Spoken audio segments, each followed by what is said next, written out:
अस्सलाम वालेकुम ख़वातीन व हज़रात, मैं हूं मखदूम शहाबुद्दीन और आप देख रहे हैं मेरा फेसबुक और यूट्यूब चैनल। बांग्लादेश के अंदर एक बहुत बड़ी और इंतहाई अहम और स्ट्रेटेजिक मुलाकात हुई है। पाकिस्तान और बांग्लादेश के जो ताल्लुकात हैं उनके अंदर अब तारीखी पेशरफ्त आप देखेंगे आने वाले चंद दिनों के अंदर और चंद महीनों के अंदर, और ये ताल्लुकात बहुत ही बेहतरी की जानिब गामजन हो चुके हैं। ये इंतहाई अहम मुलाकात थी जो बांग्लादेश के अंदर हुई, क्योंकि इस मुलाकात के फौरी बाद भारत ने हंगामी बुनियादों पर अपना फॉरेन ऑफिस का जो नुमाइंदा है वो भी बांग्लादेश भेज दिया, क्योंकि भारत की हमेशा से कोशिश रही है कि पाकिस्तान और बांग्लादेश के ताल्लुकात कभी भी ठीक ना हो सके। अब इस पूरी सूरत हाल के अंदर हसीना वाजिद जो कि बांग्लादेश की वजीर आजम है, उन्होंने सिर्फ एक शर्त रखी है, और उनकी जानिब से जो एक शर्त है कोई ज्यादा आसान भी नहीं है, और इमरान खान जो है वो थोड़ी सी मुश्किल में जरूर है कि उस शर्त को किस तरह से पूरा किया जाए। और अगर वो एक शर्त पाकिस्तान पूरी कर देता है बांग्लादेश की, तो फिर पाकिस्तान और बांग्लादेश के जो ताल्लुकात हैं उनमें आप देखेंगे कि किस तरह से बेहतरी आती है और किस तरह बांग्लादेश तैयार बैठा है भारत के ब्लॉक से निकलने के लिए। और इस सारी सूरत हाल के अंदर चाइना का बहुत अहम किरदार है, यानी सबसे अहम किरदार अगर कहा जाए कि चाइना का है, तुर्की का है, पाकिस्तान और बांग्लादेश को करीब लाने में और बांग्लादेश को भारत से दूर करने में। और गुज़श्ता 2 सालों के अंदर बांग्लादेश और भारत के ताल्लुकात में वो उतार आया है, वो इतने वो नीचे गए हैं कि आप उसका अंदाजा नहीं लगा सकते कि इतनी तेजी से दो ममालिक जिनके दरमियान मिसाली ताल्लुकात हो, वो इतने ज्यादा उनके दरमियान ताल्लुकात कैसे खराब हो सकते हैं। ये तमाम तर चीजें आज की इस वीडियो में हम डिस्कस करेंगे, लेकिन उससे पहले अगर अभी तक आपने इस चैनल को सब्सक्राइब नहीं किया तो सब्सक्राइब भी कर ले और घंटी के निशान को भी दबा दें, ताकि आने वाली तमाम तर जो वीडियोज हैं वो आप तक पहुंचती रहे। और इसी तरह मुकम्मल ईमानदारी के साथ हकाइक पर मबनी सच्ची और मुस्तनद खबरें मैं और मेरी टीम आपकी खिदमत में पेश करते रहे। ख़वातीन व हज़रात, दिसंबर का जो महीना है ये बड़ा ही अहम होता है बांग्लादेश के लिए, और इसके अंदर आपको पता है कि क़याम बांग्लादेश अमल में लाया गया था 1971 में, तकरीबन 49 ईयर्स पहले। अगले साल 2021 में इनकी 50वीं जो इंडिपेंडेंस डे है ये वो मनाएंगे बांग्लादेश के लोग। ये दिसंबर का महीना अहम क्यों होता है? दिसंबर का महीना अहम होता है इंडियन लॉबी और इंडियन मीडिया के लिए। इस महीने के अंदर ये जो पहले 16-17 दिन होते हैं, हर साल ये लोग एंटी पाकिस्तान रेटरिक जो है वहां पे, एंटी पाकिस्तान सेंटिमेंट, जो जज्बात हैं पाकिस्तान मुखालिफ जज्बात, 71 की यादें ताजा करके, वो जख्म ताजा करके उन्हें बढ़ावा देते आए हैं। और ये कोई नई बात नहीं है, ये पिछले तकरीबन 49 साल से जब से बांग्लादेश बना है, ये हर साल दिसंबर का महीना, ये पहले 15-16 दिन जो होते हैं जब तक इनका इंडिपेंडेंस डे नहीं आता, ये anti Pakistan rhetoric Indian media भी फैलाता है, और इंडियन जो लॉबी बांग्लादेश के अंदर बड़ी ही स्ट्रांग लॉबी मौजूद है वो फैलाती है, और पाकिस्तान से मजीद वहां की आवाम को बदजन करती है, आवाम को पाकिस्तान मुखालिफ करती है, और इस जज्बा जो है पाकिस्तान के खिलाफ उसे उभारने की कोशिश करती आई है। लेकिन इस पूरी सूरत हाल के अंदर ये जो नफरत के जज्बात भड़काते थे, ये दिसंबर में ये मीटिंग होना, और ये स्टार्ट में ही यानी 4-5 दिसंबर के करीब ये अहम मुलाकात जो कि पाकिस्तानी सफीर की 1-on-1 मुलाकात हुई बांग्लादेशी प्राइम मिनिस्टर के साथ, तो ये बड़ी ही आम है, और इसने भारत जो है उसकी नींदें हराम करके रख दी है। मैं इसकी डिटेल्स भी आपके सामने रखूंगा, क्योंकि जुलाई में एक खबर आई थी इंडियन मीडिया की और ढाका पोस्ट की। बांग्लादेश और इंडियन मीडिया ने यह रिपोर्ट किया था कि इंडियन सफीर बड़े अरसे से हसीना वाजिद से मुलाकात की दरखास्तें कर रहा है, लेकिन हसीना वाजिद मिली नहीं है। तो इस सूरत हाल के अंदर यह मुलाकात और अहम हो जाती है कि भारतीय सफीर के लिए वक्त ना हो, और उस वक्त इमरान खान से फोन पे बातें हो, और फिर अब आके पाकिस्तानी सफीर से मुलाकात हो जाए। तो ये मामला किस तरफ जा रहा है इसे समझने की अब आप जरा कोशिश कीजिएगा।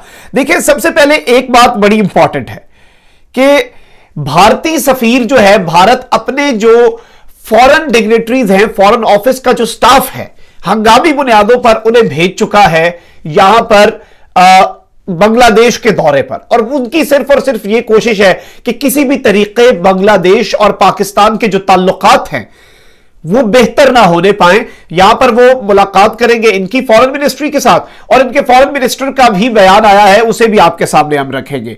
देखिए, सवाल यह पैदा होता है कि पाकिस्तान और बांग्लादेश कि 1971 से अभी तक ताल्लुकात कोई अच्छे नहीं रहे। जिस तरह के जख्म थे, जिस तरह अलग हुए, उसके बाद ताल्लुकात इतने अच्छे नहीं रहते। लेकिन अब करीब क्यों आ रहे हैं? कौन से वो दो फैक्टर्स हैं जो पाकिस्तान और बांग्लादेश को करीब ला रहे हैं और पाकिस्तान और बांग्लादेश की कुर्बत का सबब बन रहे हैं? यह चीज समझने की जरूरत है। देखिए, सबसे पहली और इंपॉर्टेंट जो चाइना और टर्की है। चाइना लगातार इस खिते के अंदर अपनी सुपरमेसी के लिए और अपर हैंड के लिए इंडिया जो है उसे आइसोलेट कर रहा है। इंडिया जो है उसे बिल्कुल तनहा किया जा रहा है चाइना और पाकिस्तान की तरफ से। आप देख लें कि बांग्लादेश, नेपाल हो जाए, भूटान हो जाए, ईरान हो जाए, अफगानिस्तान का मामला हो जाए, इन तमाम तर चीजों के अंदर से भारत का जो किरदार है उसे चाइना खत्म कर चुका है।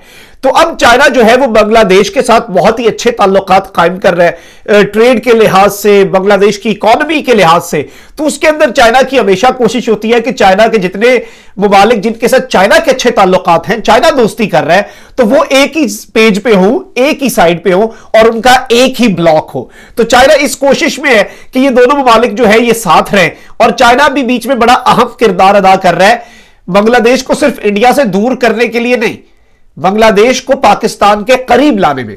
और यह कुर्बत बढ़ाने का दूसरा बड़ा सबब, दूसरा अहम तरीन पॉइंट वो है भारत के खिलाफ जो जज्बात हैं वो अब बांग्लादेश में बहुत ऊपर जा चुके हैं, उनकी हुकूमत की सतह पर भी और उनकी अवाम की सतह पर भी, और जो ये जज्बात पाकिस्तान के खिलाफ करना चाहते थे। और इस सब के अंदर सबसे ज्यादा जलती पर तेल का काम मोदी हुकूमत ने और मोदी के मुसलमान मुखालिफ इकदाम ने किया है। बांग्लादेश के अंदर कश्मीर के लिए बड़े ही अच्छे जज्बात पाए जाते हैं। उनके आप किसी भी शख्स से पूछ लें, वो कश्मीर की आजादी का दिलदादा निकलेगा और कहेगा कि कश्मीर को आजाद होना चाहिए। इसके अलावा राम मंदिर का जो मसला था उसने बांग्लादेश के मुसलमानों के जज्बातों को बहुत ज्यादा मजरूह किया।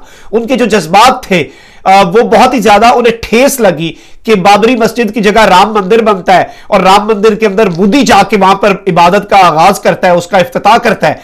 तो उसने मुसलमानों के जज्बात के अंदर बहुत ज्यादा आग लगाई, मुसलमानों के जो जज्बात है उन्हें। इसके अलावा सिटीजनशिप अमेंडमेंट एक्ट CAA, ये जो एंटी मुस्लिम लॉ था, आपको याद होगा, जिसके तनाजुर में भारत के अंदर बहुत ज्यादा एहतजाज हुए, ये आखिरी कील था भारत और बांग्लादेश के ताल्लुकात के अंदर। इस एक्ट के अंदर उन्होंने कह दिया कि अफगानिस्तान, पाकिस्तान और बांग्लादेश के अंदर जो गैर मुस्लिम अक्सरियतें हैं उनके साथ जुल्म होता है, उनके साथ ज्यादती होती है, तो हम उन्हें सिटीजनशिप दे देंगे, वो हमारे मुल्क में पनाह ले सकते हैं। तो बांग्लादेश के लिए यह शॉकिंग था कि हमने आपके साथ, भारत के साथ इतने अच्छे ताल्लुकात रखे, हमने भारत के साथ तारीखी ताल्लुकात रखे, मुसलमान दोस्तों को नाराज किया, और एंड पे इंडिया ने भारत को और बांग्लादेश को और पाकिस्तान को एक ही पलड़े में रख के एक ही छड़ी से हाँक दिया। तो बांग्लादेश के लिए यह आखिरी मौका था, उन्हें रियलाइज हो गया कि यह हिंदू बनिया किसी का नहीं हो सकता। और ये वो मौका था जिसके ऊपर उनकी प्राइम मिनिस्टर इनके खिलाफ बोली, उनके तमाम तर जो डिग्नेटरीज हैं इनके खिलाफ बोले, उनकी अवाम ने इनके खिलाफ एहतजाज किया। और ये जो साल हर साल से भारत वहां पर प्रो भारत और भारत से मोहब्बत के और पाकिस्तान से नफरत के जज्बात उभार रहा था, तो बांग्लादेश की जो अवाम है उन्होंने भी इन चीजों को रिन्यू किया और इस जज्बे को रिन्यू किया। और लेकिन एक बात बड़ी दिलचस्प है कि जब सिटीजनशिप अमेंडमेंट एक्ट या इन तमाम तर चीजों के ऊपर बांग्लादेश ने तनकीद की, पाकिस्तान ने तनकीद की, अफगानिस्तान ने तनकीद की, तमाम तर मुस्लिम ममालिक ने तनकीद की, भारत जो है उसने बड़ा ठंडा रिस्पांस दिया बांग्लादेश को। यानी जो रिस्पांस पाकिस्तान के खिलाफ दिया, जो रिस्पांस हमें दिया बयानबाजी में, वो बांग्लादेश को नहीं दिया। और उसकी भी यही वजह थी कि ये बांग्लादेश से बहुत अच्छे ताल्लुकात चाहते थे। इस सब के अंदर जुलाई में खबर आती है, जुलाई में ढाका डेली, जो ढाका का बहुत बड़ा अखबार है बांग्लादेश का, वो ये खबर रिपोर्ट करता है और इसे फिर इंडियन मीडिया उठाता है और वो कहता है Sheikh Hasina did not meet Indian envoy despite requests. यानी इंडियन सफीर जो है वो रिक्वेस्टें करता मर गया, शेख हसीना ने उसके साथ मुलाकात नहीं की। It is also reported that Indian projects have slowed down since re election of Sheikh Hasina in 2019 के अंदर शेख हसीना के री इलेक्शन के बाद जितने इंडियन प्रोजेक्ट्स बांग्लादेश के अंदर चल रहे थे वो रुक गए और स्टॉप हो गए। ये एक बहुत बड़ी ब्लो थी इंडिया के लिए। और इसके फौरी बाद इसके फौरी बाद इमरान खान के साथ हसीना वाजिद जो है वो कॉल करती हैं, उनके साथ गुफ्तगू करती हैं, उनके साथ टेलीफोनिक राब्ता होता है जुलाई में, और इसके अंदर बहुत ही अच्छा बात की जाती है कि हम सारे डिस्प्यूट्स जो हैं वो ठीक करना चाहते हैं। और इवन इमरान खान जो है प्रेस रिलीज में कश्मीर का जिक्र करवाते हैं कि दोनों रहनुमाओं के दरमियान कश्मीर के मसले पे गुफ्तगू हुई। तो भारत के लिए यह भी एक बहुत बड़ा ब्लो था। इस पूरी सूरत हाल के अंदर अगर मैं आपको बताऊं कि हुआ क्या, रीसेंट मीटिंग जो है यह हुई है शेख हसीना के दरमियान और पाकिस्तान के हाई कमिश्नर जो हैं बांग्लादेश के अंदर इमरान अहमद सिद्दीकी, इनके खिलाफ, और इसके अंदर अज़म का इजहार किया गया है कि अब दोनों ममालिक के दरमियान बहुत अच्छे ताल्लुकात और तारीखी ताल्लुकात बनाए जाएंगे। और यह जुमेरात को हुई है मुलाकात, और इसमें दोनों तरफ से प्लेज किया गया है कि हम दो तरफा ताल्लुकात को बेहतर करेंगे। और सेपरेट स्टेटमेंट्स आई हैं, यानी बांग्लादेश ने भी स्टेटमेंट जारी की है और पाकिस्तान ने भी एक बड़ी अहम स्टेटमेंट जारी की है। और ये 1971 के बाद अब तक के सबसे बेहतर ताल्लुकात हैं वो सबसे बेहतरी की जानिब इसलिए जा रहे हैं कि माजी में इनके अगर भारत के साथ अच्छे ताल्लुकात रहे भी, इन्होंने पाकिस्तान के साथ भी कुछ ताल्लुकात ठीक किए, लेकिन अब इनके इंडिया के साथ बड़े कशीदा ताल्लुकात हैं। और उस सूरत हाल के अंदर यह पाकिस्तान के लिए बड़ा ही सुनहरी मौका है। लेकिन चैलेंज क्या है? चैलेंज है 1971 का जो मसला है। 1971 के अंदर जो इशू था, बड़ा मुतालबा भी हसीना वाजिद का हमेशा से यही रहा है। शेख हसीना जो हैं ये कहती हैं कि 1971 में जो कुछ हुआ, जो बांग्लादेश के लोग मरे, जो कुछ हुआ वहां पर, जो ये कहते हैं बकौल इनके इंसानी हुकूक की खिलाफ वर्जियां हुई, एट्रोसिटीज हुई, पाक फौज ने की, उनके ऊपर पाकिस्तान माफी मांगे, पाकिस्तान उन्हें एक्नॉलेज करे, पाकिस्तान उन्हें तस्लीम करे। और ये वो तैयार बैठे हैं बांग्लादेश वाले, उनका एक असूली मौकफ है क्योंकि उन्होंने अपनी अवाम को भी मुंह दिखाना है। तो वो ये कह रहे हैं कि अगर आप ये कर दें, हम तैयार बैठे हैं, हम पूरा माहौल बना पड़ा है, इंडिया के ब्लॉक से निकल के चाइना तैयार है बीच में सब कुछ कराने के। अच्छा, अगर माजी की बात की जाए तो जनरल जिया और जनरल मुशर्रफ जो हैं वो ये बातें कर चुके हैं कि कुछ गलतियां हुई हैं। अब उन्होंने डायरेक्टली कभी भी ना इस चीज का एतराफ किया और ना इतना ज्यादा है, यानी जो बांग्लादेश और इंडिया की तरफ से फिगर रिपोर्ट होता है वो फिगर भी दुरुस्त नहीं है, और जो पाकिस्तान की तरफ से फिगर रिपोर्ट होता है वो कम है और उनकी तरफ से बहुत ज्यादा है। मामला कहीं दरमियान में है जो इंटरनेशनल ऑब्जर्वर कहते हैं। तो जनरल जिया और जनरल मुशर्रफ ये कह चुके हैं कि कुछ गलतियां हुई हमारे एंड से, लेकिन वो ऑब्वियसली वो मिलिट्री के साथ भी उनका ताल्लुक था, तो वो अगर इस बात का एतराफ कर लेते उस दौर में तो फिर ये इसे एज एन एडमिशन आ जाता कि ये भाई इन्होंने एडमिट कर लिया है कि ये जराइम हमने किए हैं, पाकिस्तान ने किए। लेकिन इमरान खान के लिए अब ये बहुत बड़ा चैलेंज साबित होने जा रहा है, क्योंकि बांग्लादेश जो है वो अमेरिका और भारत के ब्लॉक से निकल चुका है।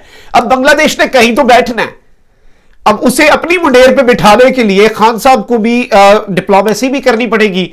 और ये अब कोविड का मामला जब हल होता है तो बहुत बड़ा कोई दौरा आप एक्सपेक्ट कर सकते हैं इन दोनों लीडर्स, शेख हसीना या इमरान खान में से कोई एक दूसरे मुल्क में जाके वहां पर दौरा करें। और दिसंबर का महीना, जिस तरह मैंने आपको शुरू में बताया, ये कॉन्स्पिरेसी का महीना होता है, इसके अंदर ये मामला होना और ये मुलाकात होना, जिसके बाद इंडिया ने अपना सफीर वहां पे भेज दिया और फॉरेन मिनिस्टर जो है बांग्लादेश के, उनकी ये स्टेटमेंट आना, उनसे सवाल पूछा कि पाकिस्तान भारत की तो लड़ाई चल रही है, उन्होंने कहा ये उनका सरदर्द है, हमारा नहीं है।